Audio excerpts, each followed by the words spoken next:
Hello and welcome to Wrestling and Everything, Coast to Coast with your host, Buddy Sotelo Esquire. Also joined today with Evan Ginsberg and Jonathan Schwartz, but also a very special guest today, and that is Herman Cade, also known as Professor Bear from the Wrestling Society Network. Do you want to tell our viewers a little bit about what the WSN is all about? Yes, sir. Well, we are a group that decided we're started as everybody wrestling fans, and we decided we wanted to make a group where a community of fans can get together, talk about wrestling, promote wrestling, and just have fun with wrestling, and without all the negativity and stuff. So we started out on Facebook, and then we went over to YouTube creating original content. So then we decided, why not have a wrestling app? And what is different with our wrestling app, that 90% of everything on our app pertains to wrestling. The only thing that we have on there that does not pertain to wrestling, we have some MMA, but you name it, we have so many different things with wrestling. Because wrestling, everybody thinks wrestling is one thing, but actually it is very diverse, and we have so much different things on there. Great. Well, so tell me, is this something that you yourself have programmed, or is it something that you've worked with programmers to set up to get this app created? How did that work for you? Well, actually, my partner, the other CEO and the creator of WSN, he's the one that set it up, and between me and him, we are the ones that add content to the app. And actually, the app is on YouTube. It's on Roku, Apple TV, Amazon, and Fire Stick.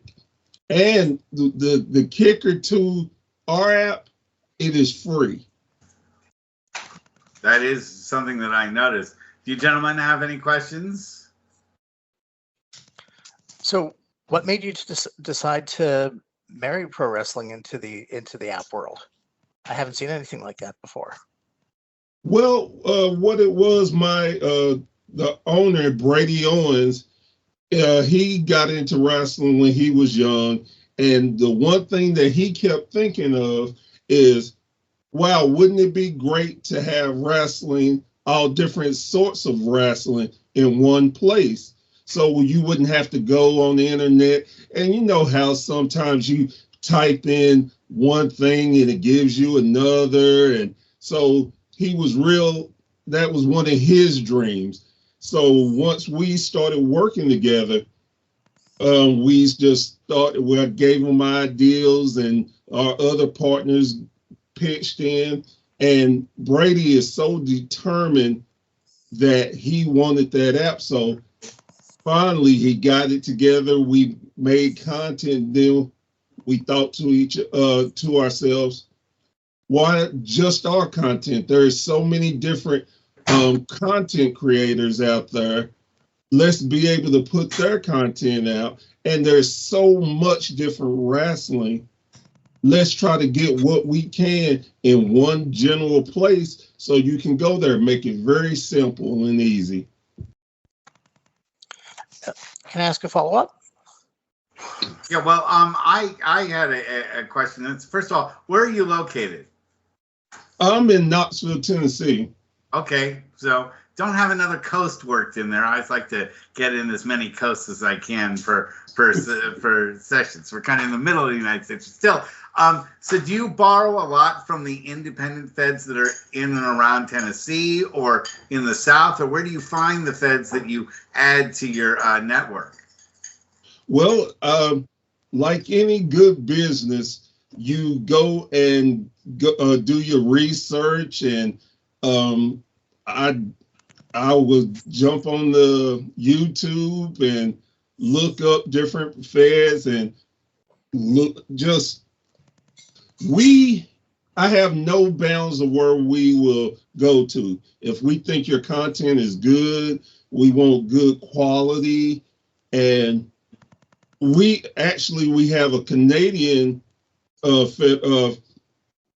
group that we work with, which is Hammerlock Pure Wrestling. Then we have a German one, German Wrestling Federation.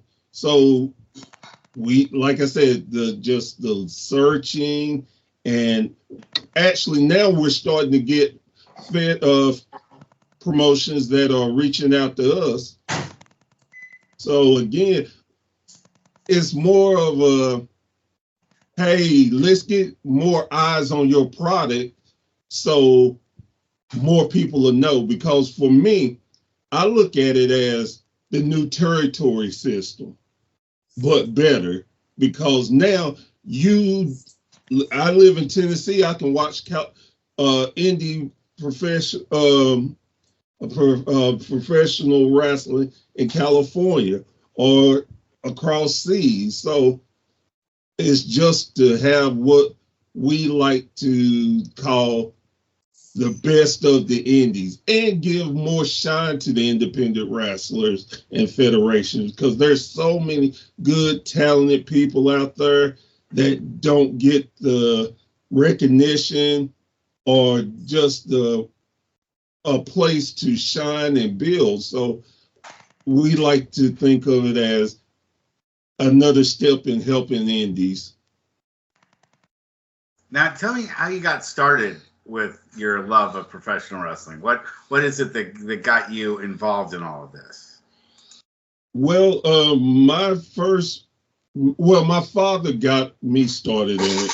Herman Cade Sr., God rest his soul, was one of the biggest wrestling fans that I knew.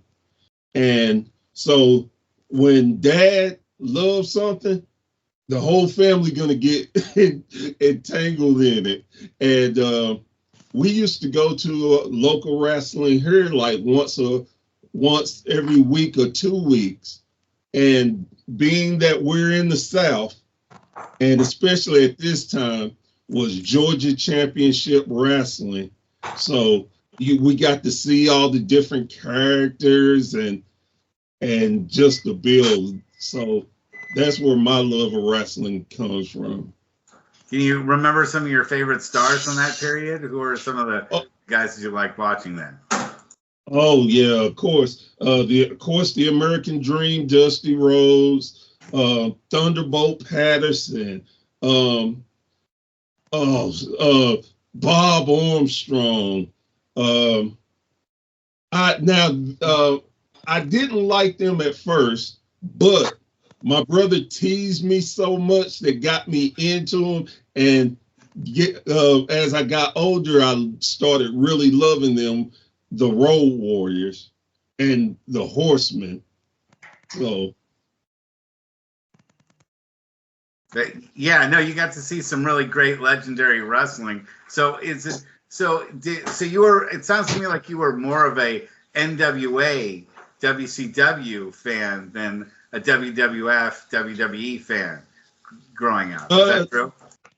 Yeah, but we watched WWF at the time, and one of the blessings that we had is we had cable, so we got to see.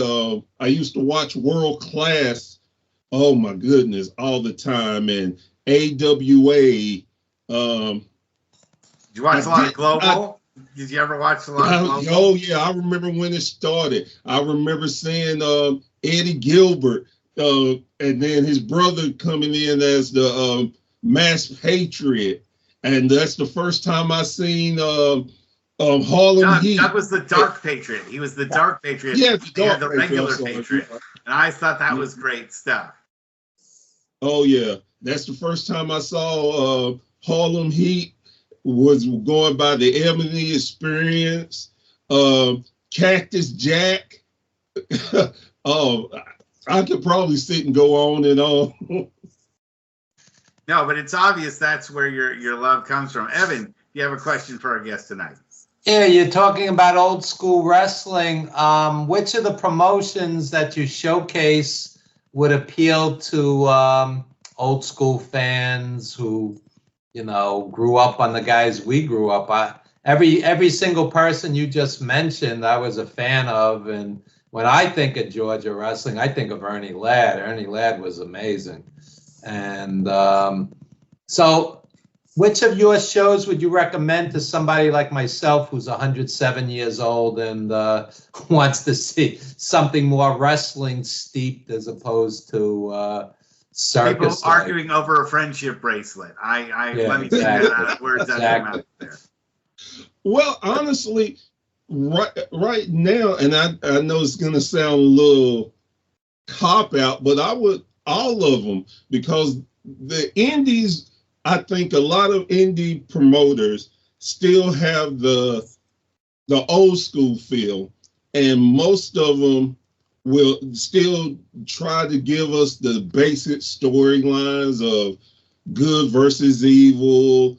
And I like I said, I've enjoyed all of them, and I try to be very meticulous on when we add certain ones, because I want to catch your attention. We may put up one and we know it's a plot and leave it. So you're like, oh man, when they're gonna put it, when they're gonna add, then we finally add it to bait you in. But I have a funny story about Ernie the Cat Ladd, if you would give me a second to tell it. Sure. All right. So here in Knoxville, we had, like I said, the Fullers and Armstrong really ran the area. And we have wrestlers come through, live and everything. Well, my parents, they were very big spade players, playing spade. And they had a friend that they would go over their house all the time and play spade. Well, this particular time, it was me and my mom. Back then you could take your kid and leave him in the car, nobody would say anything and stuff like that. And I went with my mother, and they generally have wrestlers come through, hang out. Well, me and my mom went in. No, my mother told me that Thunderbolt Patterson was going to be there. So I'm just, I got to go, Mom, please, please, please. So she brought me, and we walk in the room, and I'm all excited. And all of a sudden, wait a minute, you are not Thunderbolt. Yeah, I'm Ernie Ladd. I was like, I just walked out and jumped in the car and sat in the car till my mom got done. And as my age, I sit and think, you were in front of a legend and you acted like that. I met Ernie Ladd. He was very soft spoken, very quiet guy. Yeah. I'm sure you love that deception, though. TV persona was very different. Yeah. He was just such a good, sweet man for me to act that way. But again, I think he knew, okay, I did my job. This kid is just hating me. I did my job. How did your mom actually know Ernie Ladd, though? Just because of her friend, where they played cards, a lot of the wrestlers came through. And wow. just to relax and hang out. That's incredible. Wow. So now, are there any local feds that you work directly with in Tennessee? Are there any ones that approached you and said they want to be part of? Well, there's been a few that I've had discussions with. Unfortunately, it didn't work out because they were signing with the NWA. So they couldn't do business with me, but I still love their promotion. I shout them out every chance I get. And a matter of fact, this Friday they're having a big event in Sevierville, Tennessee, that me and my wife are going to, and the promotion is Crossfire Wrestling, and it's the home, and it's actually ran by the father of NWA Women's Champion Kenzie Page. Oh, nice. And, Jonathan, do you have a question for our guest? You're on mute. Sure. Yeah, I was actually just going to ask. So we know what got you started as a fan. I'm curious about two things now. First off, what are you watching today that's really got your attention? Like what do you recommend for somebody who's just kind of getting into it, or who's been a fan many years ago and is just trying to get back? And secondly, since you brought it up, is your wife a fan too, or is she just kind of putting up with you on this one? Okay, so I'm going to start with the second question first. My wife became a fan when of course, she was just putting up because of me, but what hooked her and made her a fan was actually going to an indie show. First one we went to was Crossfire, and two major things happened there. The first thing, I met Kenzie Page. She was such a sweetheart, and she cut a promo for my company.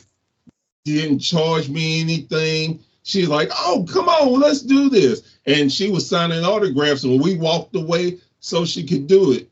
Like I said, she is a sweetheart. Her sister, her father, they're just really good people. So my wife got into it so much that it's like she asked me all the time, "When the next one? When's the next one? When's the next one?" That's awesome. And so, and that night too, I got stepped on by one of the wrestlers. He got through over the barricade, and he went to do a leap from the barricade, and he stepped on me, and then did his move. So after the match, they had a intermission. He came out, and I was like, "Well, okay, you were lucky you didn't hurt me, or I would have had to jump over the barricade and both of y'all," which I wouldn't have. But now, and please. I was going to say, as far as what I would recommend today, it would depend on what type of fan you are. If you're just getting into it, I probably would recommend WWE because it's more out there. You can really catch it real easily. Then I would bring you back to some other promotions. But what would you say is an indie promotion you really are excited about? Like, Crossfire, I guess would be one that you think is on there. Yeah. Where are they located? They're located in Sevierville, Tennessee.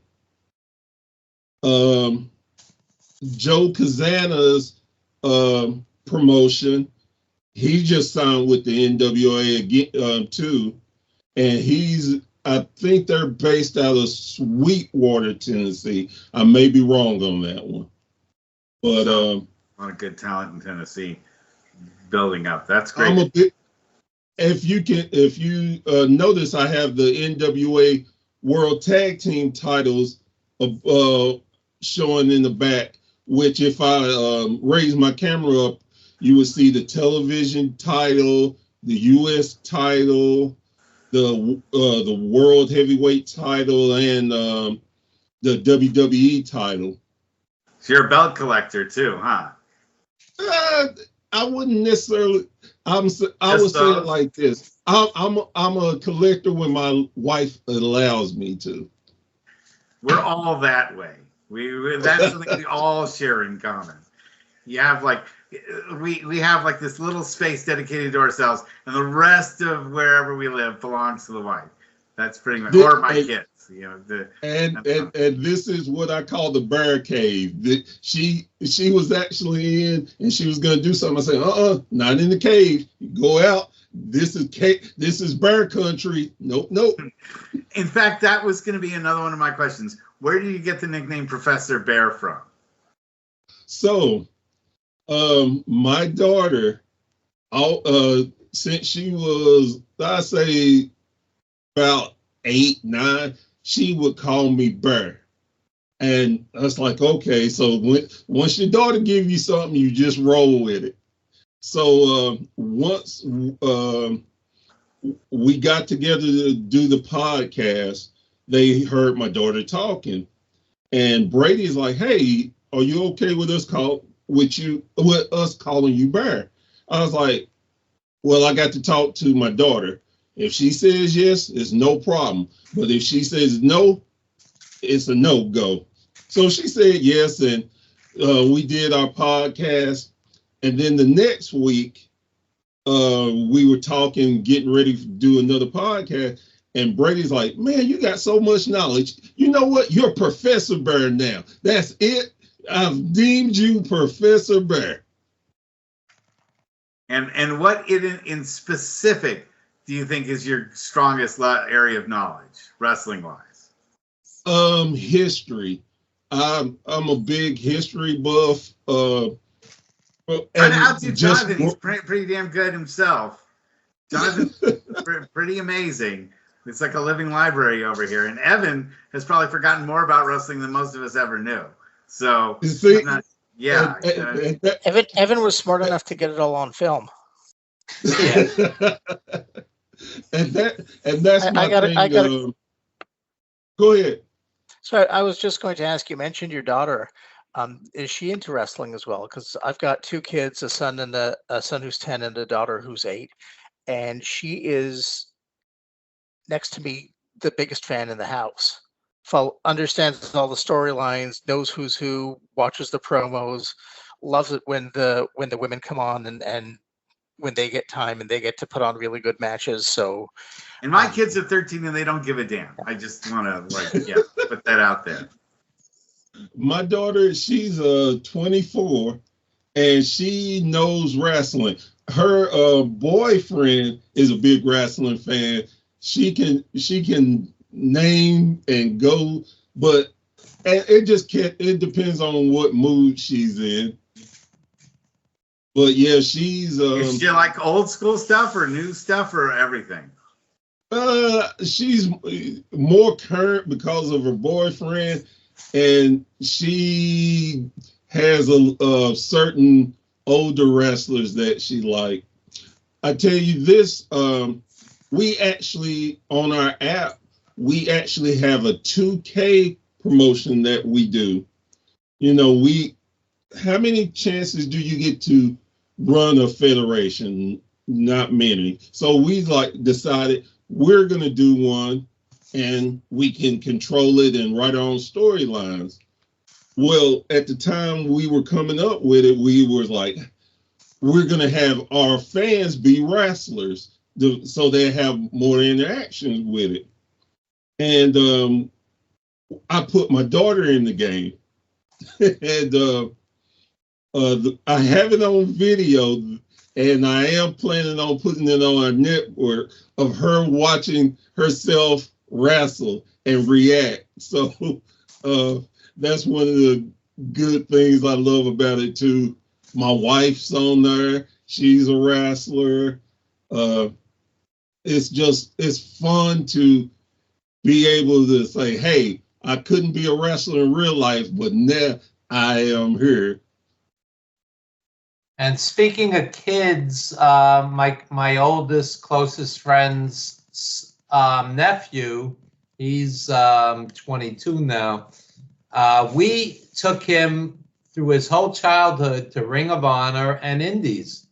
We never took him to WWE or the major promotions because the kid and us, we liked it up close and personal, where he'd meet the wrestlers and get autographs and take pictures, and he's just amazed that now that he's an adult, he's already graduated college.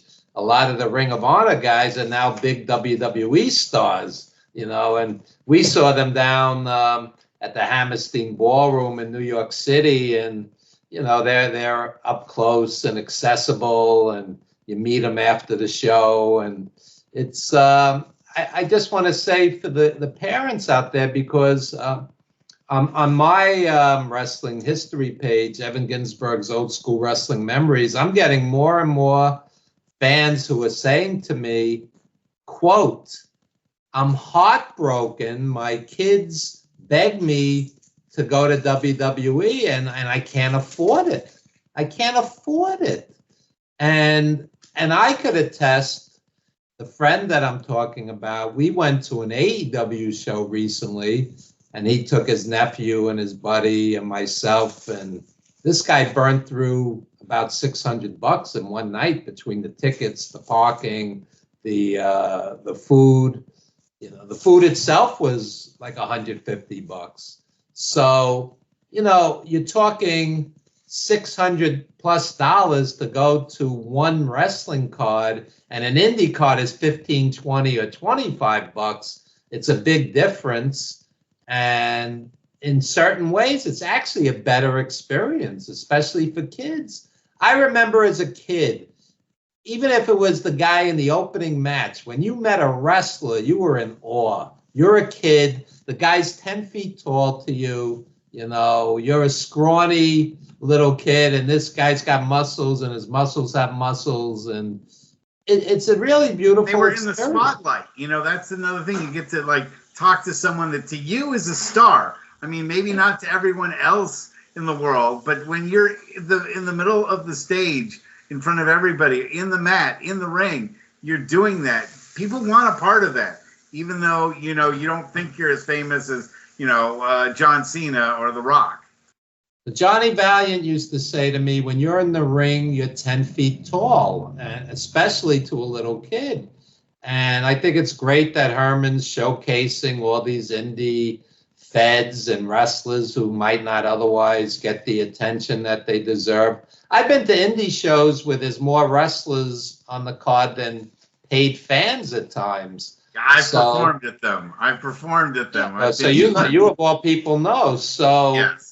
To showcase all these promotions for a worldwide audience, it's a real service, and I think everybody should get behind it. And the other side of it is, like I said, some of these wrestlers in 5 years or 10 years will be big stars themselves. Exactly. And again, for the wrestlers and the indie guys, it's a way to help prepare them to be able to step up to the next level. And the thing is, we are not asking really anything of any promotion. And I get it. When you're talking to somebody and one of the key things they say is free. Well, what is free in life? You name me something that's free without a catch. Well, we are. And I know it's hard to trust someone. And I've had a lot of conversations with different wrestlers that, I'm like, hey, I'm this, I work with it. And they just give me the, let me get through with this so I can go on about my business. I'm like, no, really. I'm like, and we're starting to catch some great momentum now and show people. Like another thing we got our own website out now. And a part of our website is we have it called the Podcast Room, where we highlight different podcasters where people can click on their pictures and it goes directly to their site, whether they're on YouTube or wherever.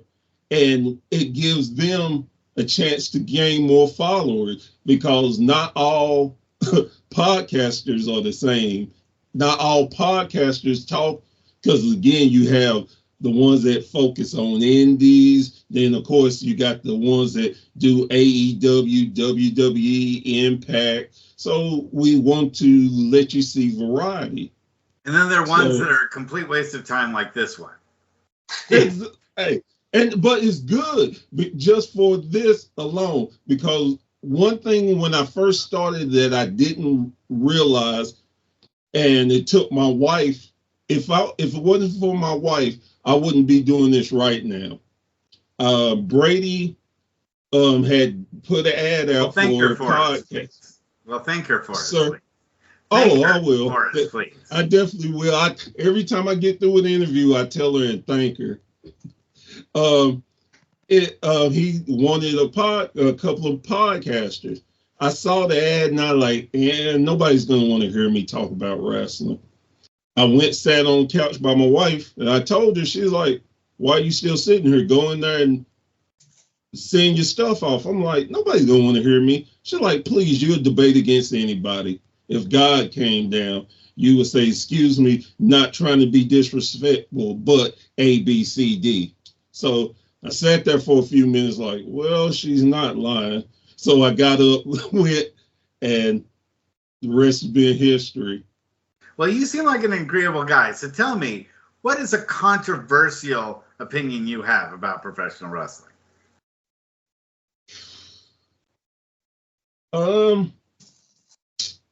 Controversial.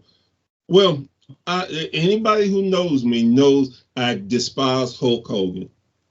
He is the bane of my... You're now part of a very unselect company. That's probably about 90% of the people out there, especially if they've seen the Vince McMahon documentary, which we're going to talk about this week, but we're putting it off so that we can have you here as a guest. But maybe we'll have you back when we're ready to discuss that documentary. So hating Hulk Hogan, no, that's not controversial enough. Good, try harder. Well, the thing, but here's where the controversy lies.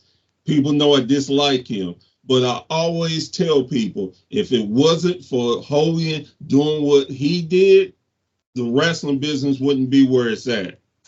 And knowing the history I know, it's like the only thing that WWE did was steal what AWA did. Took most of the wrestlers, the same wrestlers, and they just repurposed it for a bigger audience. Well, Herman, that brings up a question, and we throw it to everyone here. You know, you say if it wasn't for Hulk Hogan, wrestling wouldn't be what it is today. But maybe that wouldn't have been such a bad thing.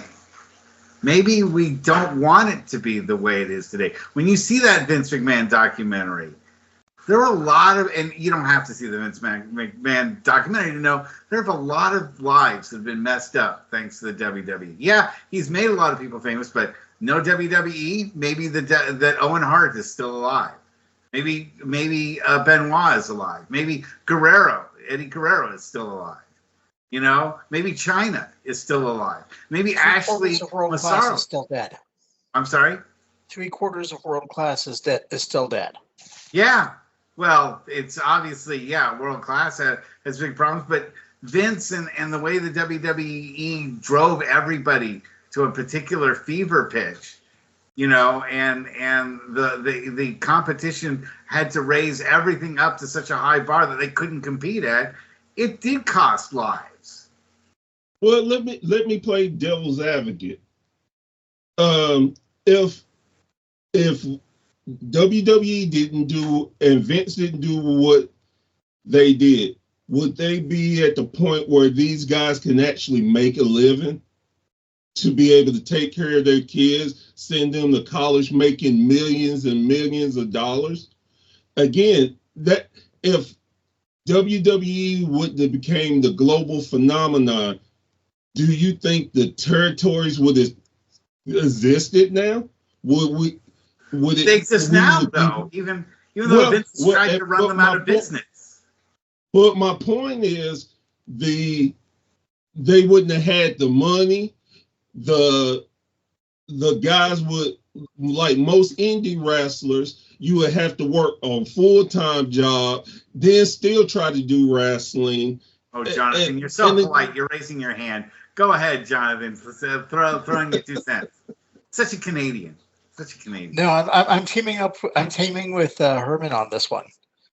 I think that. So look, are there definitely awful things that happen because of Vince McMahon and Hulk Hogan? Absolutely. I don't think anybody can dispute that. I don't think that pro wrestling, as it was in Bruno's day and Bob Backlund's day and the Territories' day, would survive except for a few isolated pockets in a world where you've got Disney Plus and the Avengers and Star Wars and any number of massive multimedia conglomerates that have pervasive influence and are in everybody's house right now. I think the idea that you can have a small touring company of wrestlers that's completely regional and you're shuffling wrestlers from territory to territory as the acts get stale, I don't think that's viable the way it was then. The other thing to point out is you say that there's indie territories now. There are, but they run, if you're lucky, once a month, once every 2 months, that kind of thing. The business model that worked back then is that, whether it was Tennessee or Texas or Calgary or Quebec or wherever, is they would run a show 4 or 5 days a week, and they would basically run weekly shows in different cities. And it was a very different approach, and they capitalized on local TV airtime, which I don't know if it's as bad in the States as it is up here, but you don't have those local media outlets anymore. Everything went through syndication. When people talk about Vince McMahon being some kind of genius, and I don't think he is, what he was is he was really good at figuring out where media was going and business media was going. So he was able to catch on to syndication when it was in its infancy and get his shows on the cheap. He was able to get his shows onto cable in its infancy and get his shows on the cheap. He was able to do the thing when streaming services became a thing. And then, the whole house of cards kind of fell when he ultimately wound up selling out. But if we're going to talk about the damage done by Vince, and I would argue Hogan as well, I think the biggest point where we could be having very different discussions about the quality of life that wrestlers lived back then when they were working 7 days a week, 365. So I think your hat says 360 days a year. 350. When they were working under those, what Bret Hart would call circus animal conditions, is when Jesse Ventura tried to unionize the WWF roster on the eve of WrestleMania 2, and Hogan stooged him out.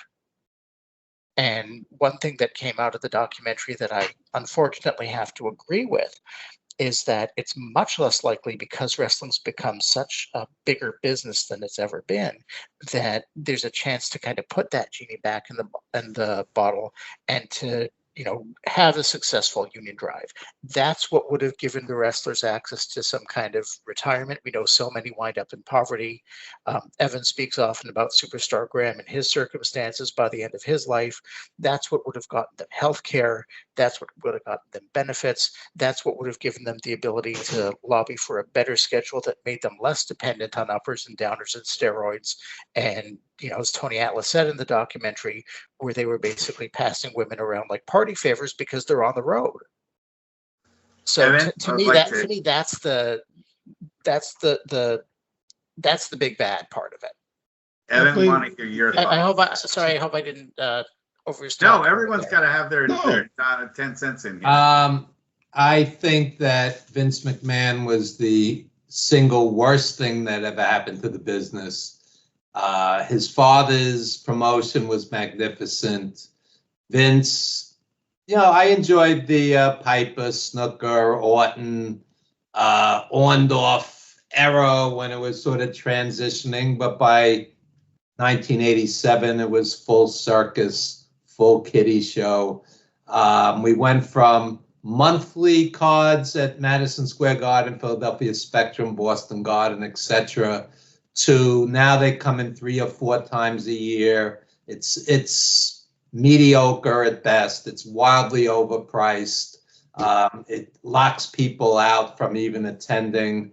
And the greed kicked in where it's more like going to an NBA or NFL game than it is, the wrestling of old. when it was a blue collar sport. Willie Gilzenberg was interviewed for the Daily News, and he said how, we have blue collar fans, and we charge a fair price. And so when it went from $3 to $6 to $4 to $7, the blue collar crowd literally groaned. They had to announce it because that $1 made a difference. My father was a taxi driver. He never broke 25 grand. Now they're getting 50 grand VIP packages for WrestleMania next year. 50 grand. So it reaches a point where instead of a Bruno, Pedro, Superstar, Backlund, even Hogan. Well, Hogan only came in 3-4 times a year, but they still had monthly cards back then. But, now you'll get WWE at Madison Square Garden 3 or 4 times a year, and that's it.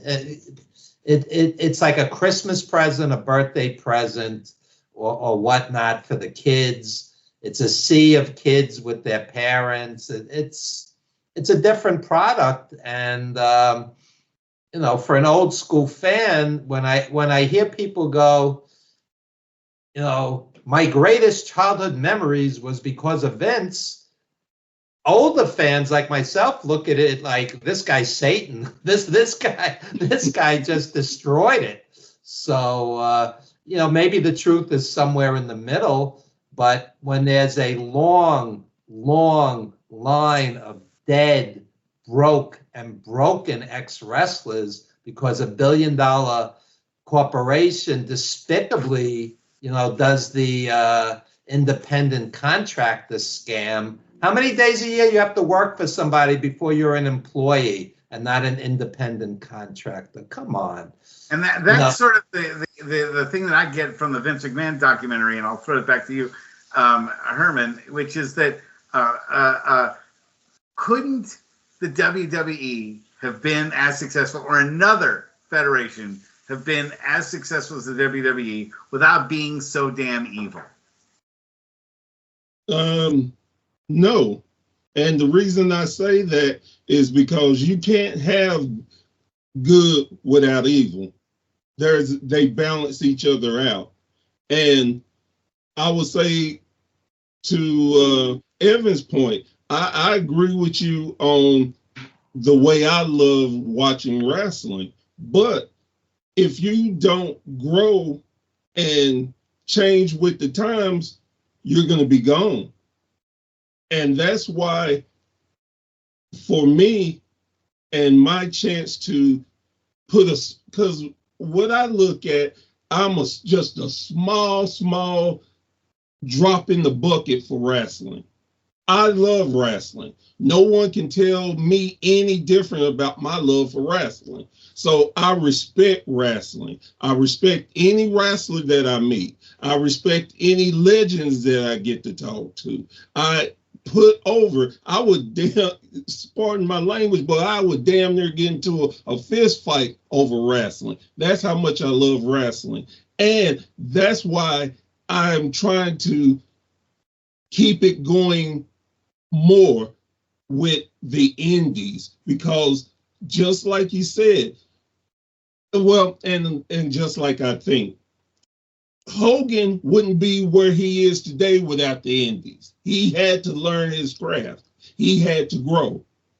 All these people who just are WWE fans don't get that you have to learn your craft. They're picking up some athletes and getting them in their performance center, but that's not going to train everybody. That's not going to help get them the mentality, the method of being a great wrestler. So in that sense of it, as much as I do not like Vince McMahon, I respect what he did. And he's an opportunist. And we needed that if wrestling is to survive. Again, I think if it was a different timeline and Vince didn't do what he did, we wouldn't be able to have this podcast. We wouldn't be able to talk about it. We wouldn't be able to debate about it. And Vince didn't create your podcast. You created your podcast. Vince didn't create. No, Vince I'm not didn't saying create he created it. No, but he made the opportunity where we can do this and make money from it. This is a love.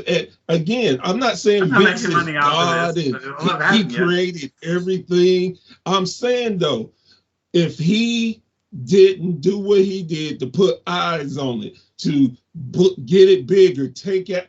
Sometimes you have to kill something to make things live. Sorry, a guy said to me the other day, quote, Vince gave you your voice. I said, I was writing for Sheets in the 70s when Vince was wearing a bumblebee yellow suit looking like a dope, okay?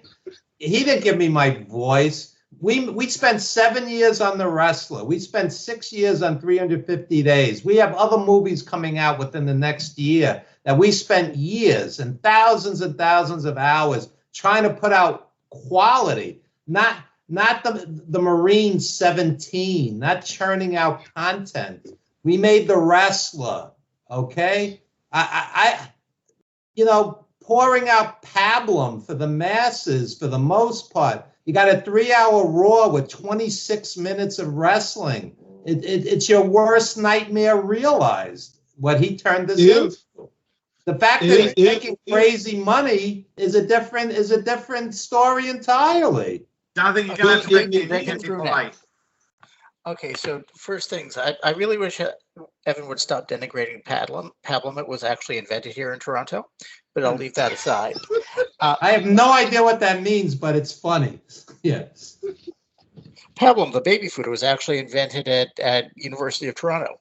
I have no idea. I'll leave that aside. See, I know more than wrestling. The other thing is, I just to go back to the original point, I think it's fair to kind of come up with these fun counter-historical things like, is it possible that wrestling could have succeeded and been less evil? If you look at who the other players were at the time, who would have been, the other people who would have taken it national, the only other company pre-WWF that was kind of thinking that broadly was Fritz von Erich and WCCW. And Fritz von Erich isn't exactly regarded as a kind and loving man by history. Well, the father of the year, not the father of the year. So, so go down the list. AWA was also behind Pro Wrestling USA, trying to work with other. He tried to convince the Iron Sheik to break Hogan's leg, which would have scuppered Vince's fans. He was notorious for paying people off. He screwed Hogan over a bunch of times. If you want to go into the women's side, who are you going to have there? Billy Wolf? I mean, with utmost respect, this is a business that descends from carnivals. We're not looking at people. It was never run as anything more than a business in its most base sense. The one thing that kind of bothered me most about the Vince documentary was that whenever he talks about any of the myriad of awful things he did professionally or personally across the 6 parts of the documentary, he defaults to, well, I'm a businessman, as though that excuses every bad act that he's ever done. And frankly, I call BS on that. Businesses are not charities. Businesses are not moral agents. They are amoral. They exist to create a profit for shareholders. There is a difference between that and how Vince ran WWF as his own personal playground. And that's ultimately what he got caught out on. There is a difference between Vince treating himself as l'état moi, as the king of WWE, and being able to play with people's lives the way that he did. There's a difference between a business being accountable to its shareholders and its investors and its employees and contractors and whoever, and Vince deliberately going about building these personal relationships with guys like Hogan, with guys like Bret Hart, and trading on them for years until he has no further use for them and out the door. And an expression of power has always been part of the entire, ethos of, pro wrestling booking and who gets booked on top, who gets the title, who gets to be champion, who gets to hold that belt, who gets the main event status. I want to talk about the championship for a second. Okay.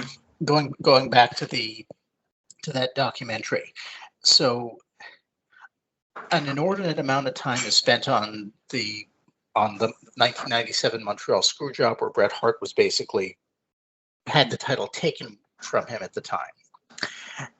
And it's an interesting thing that comes out over and over, that Vince talks about the title as his property and it's a prop and it doesn't mean anything, and he decides who's champion and who's not. All of which is absolutely true. But the thing is, he dangles that like a carrot in front of performer after performer. He uses the status that comes with this, prop as something to kind of draw people in and to use them for all that they're worth before he gets rid of them, because they're no longer profitable for his enterprise. He uses that as to anchor a personal relationship with, whether it's Hogan or Hart or Warrior or Savage or whoever. And then he affects that he's personally wounded when, if they turn their back on him or if they say nasty things after the fact. But the thing is, for the vast majority of people who come into the business, they do so because they're fans. They do so because they think they have a chance to get somewhere. It's not necessarily just about pin me, pay me, although there are people who are like that. But they don't seem to be the ones who make it to the top of the field. So it's disingenuous to say, well, it's just a prop, it's business, it's all storyline, when they help make it real for the performers. And the performers who tend to really engage well with the audiences, I won't say they believe that it's real, but it is more than just kind of a job that you go to. And you just got your finger on something there, Jonathan, which is that at no point in time did Vince McMahon ever say that title doesn't belong to him. It belongs to the fans. The fans are the ones that make that title worth anything, not Vince. He means nothing. It's the fans that watch this, that believe in it, that care, that make a title worth something or not. And Vince forgets to acknowledge that everything he has is because of us, the fans. Well, I don't think us around the table, but yeah. He has nothing without it. Well, here's the thing, too.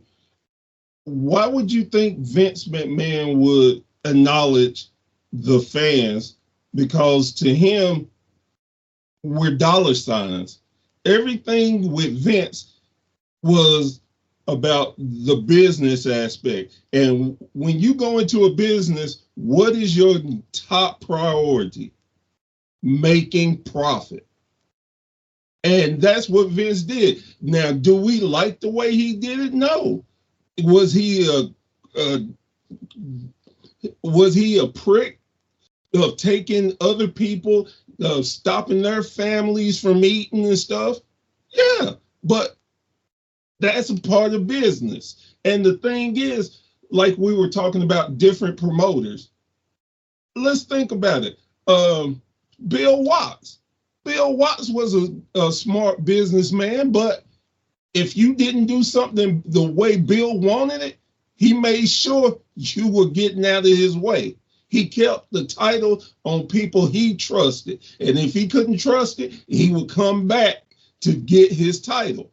And that's just the way the business was set up and the way business was did back then. And so, again, and I'm not sitting here trying to be a Vince McMahon guy and, Vince did nothing wrong. Yeah, he did, but let's be real about it. Most promoters were jerks. Most promoters wanted to hold their business. Whatever way they could get money off of people, they would get it. If that meant screwing you, your kids, your great-grandkids, and anybody in your family, you would get screwed. Then turn around and smile in your grandkid's face, talking about how much he loved you. So, I'm not going to deny that. What happens in WWE's Hall of Fame ceremonies. Yeah, no, I don't deny that, Herman, but I'm wondering, does it have to be? You say yes, but I'm wondering, does it really have to be? Much. Sam Mushnick didn't try for national expansion.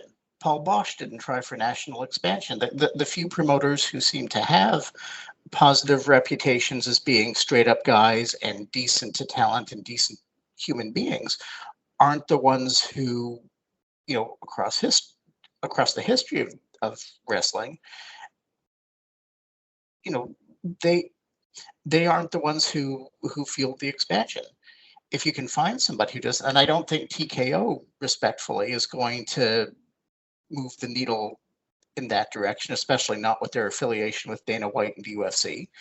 I would hope that AEW has a better chance, but Tony Khan's has made some decisions, especially of late, related to wrestlers' contracts that one might view as less than noble, but he has the right to do it contractually. It's respectfully, it's a shady business, and a lot of businesses at heart are shady. And if you want something that's going to be governed with the people in mind and public welfare in mind, go work for the UN. But there's shady, and then there's meat grindingly evil, and there's a difference between the two. I was going to say, if you want to work for a good one, find an independent. But let's be understanding that business is not going to be around long if everything you do is. And again, I ain't saying you got to be dirty, you got to be crap to be able to boost your business, but it's like if you jump into in a pond, there's not going to be a shark. But if you want to get into the ocean, you better be prepared for all the sharks and the big things that will come at you and will eat you up, steal your talent, crap on you if they see you making. The only thing that's ever attacked me in my life is I've dived with sharks. I've been out there in the Bahamas with sharks as big as a couch. They didn't attack me. The only thing that's ever attacked me in my life is another human. Sorry, Russ, you're a lawyer. That's professional courtesy. Yeah, they just knew not to not to mess with me because I'd sue them. But Evan, I want to give you the last words here, and then we're gonna have to wrap things up. It's understood that wrestling has a dirty side, but at the same time, what's appalling to me, coming from a different generation, older than you guys for the most part, we grew up on fight the power, don't be the man, and now you have a sea of corporate apologists. Happy birthday, Vince. We love you. They're all gold diggers and bitches and hoes. Vince is my god. I mean, come on, and it goes beyond wrestling. I mean, you see this with various celebrities where hardworking, honest people, are supporting lowlifes who abuse their power and abuse their fame and wealth, and I don't get it. I don't get the Trump supporters. I don't get the Cosby supporters. I don't get the Vince supporters. I just, there's a line that people cross where you just go, this is wrong. It's wrong. I'm sorry. And I find it appalling that so many people, no matter what, they all do it. How does that make it right? How does it make it right? They're all crooks. They all abuse women. How does that make it right? Come on. Jonathan, some last words here. Oh, I totally agree with Evan on that. And I don't think it makes it right. It does make it pervasive. And it does make it hard for anybody who would want to see the kind of systemic change that we're talking about.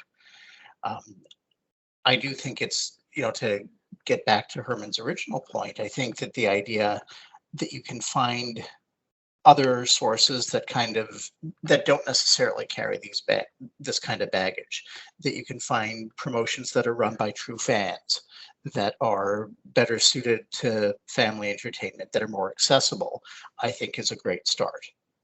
I think if there's one thing that kind of came from that documentary, it's maybe we all need to take a step back from, our collective fanboyism and look at what it is that we're actually watching a little bit more critically and see if there isn't something else out there. And I'm not, preaching any one set of values at anybody, God no.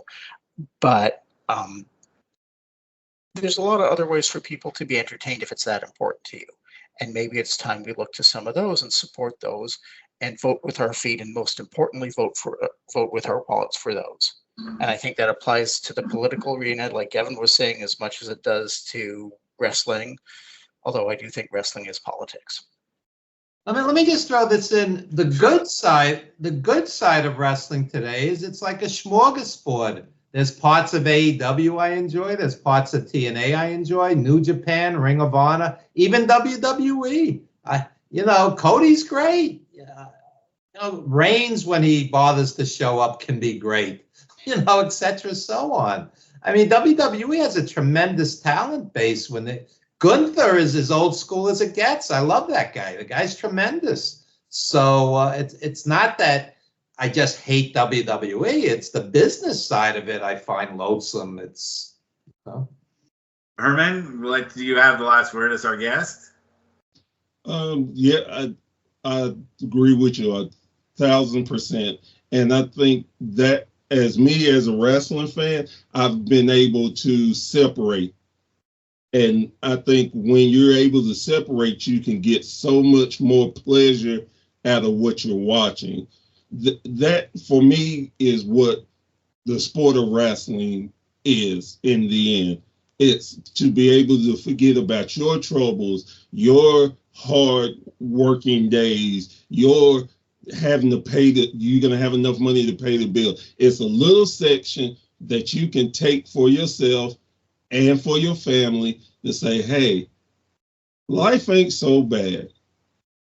And for me, that's the thing that we at the Wrestling Society Network are trying to put out there.